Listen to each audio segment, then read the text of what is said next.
میری بیوی جنت میں جائیں گی ہی نہیں. میں بولا کیوں بھائی, کیوں نہیں جائیں گی؟ وہ حدیث میں لکھا ہے کہ بیوی اگر شوہر کو ناراض کرے تو جنت میں جائیں گی. حدیث صحیح ہے. میں بولا حدیث صحیح ہے, اسی لیے میری بیوی جنت میں جائیں گی ہی نہیں. میرا کون غلط؟ میری بیوی غلط. میرا سنو, جنت میری بیوی کے بعد میں ڈسکس کریں گے.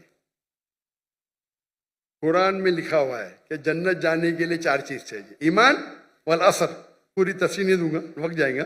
ایمان چاہیے, عمل صالحات چاہیے, وتواصوا بالحق وتواصوا بالصبر. برابر. اگر تیری بیوی جنت میں نہیں جائیں گی تو بھی نہیں جائیں گا. بولا کیوں؟ تیرے پاس صبر ہی نہیں ہے. اگر تیری بیوی کچھ کرتی ہے تو ناراض ہوئے گا تو فرشتے اس کو ناراض ہوئیں گے نا. تو ناراض کیوں ہوتا ہے؟ تو ناراض مت ہو تو فرشتے اس سے ناراض ہوں گے, وہ بھی جنت میں تو بھی جنت میں. سمجھے؟ وہ تو پورا دوش بیوی کو, بیوی مجھے پریشان کرتی, جہنم میں جائیں گی. کیونکہ اگر فرشتے اس کو کوسیں گے اگر وہ شوہر کو ناراض کرے. برابر. تو ناراض کیوں ہوتا ہے؟ تو اگر ناراض نہیں ہوئے گا تیری بیوی بھی جنت میں تو بھی جنت میں. اس کے بعد پورا چینج ہو گیا, جھگڑے بند ہو گئے. چھوٹی سی آیت, اس نے مجھے حدیث کوٹ کی, میں نے قرآن کی آیت کوٹ کیا, حدیث صحیح تھی. تو اس طریقے سے بولنا, تو بیوی میرے بعد میں بولتی ہے دوسرے کے, تو ابھی ماشاءاللہ جھگڑے بند ہو گئے. وہ ون ٹریک مائنڈ, میری بیوی غلط میں صحیح, مجھے ناراض کی جہنم میں جائیں گے. ارے اللہ کے رسول کہتے ہیں سب سے بہترین مومن وہ جو اپنے فیملی کے ساتھ بہتر ہے بیوی کے ساتھ.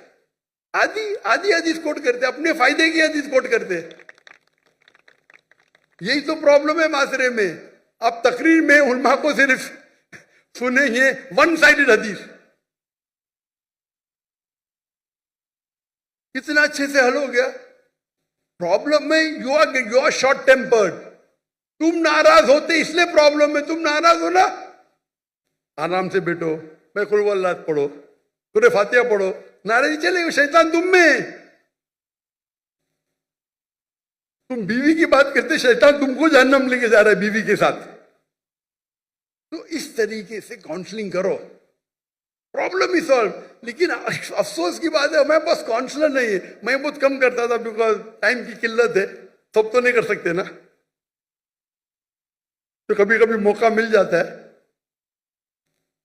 تو اس طریقے سے اگر آپ کے پاس سلجھے ہوئے علماء ہے, اور ہے پاکستان میں, کیوں نہیں,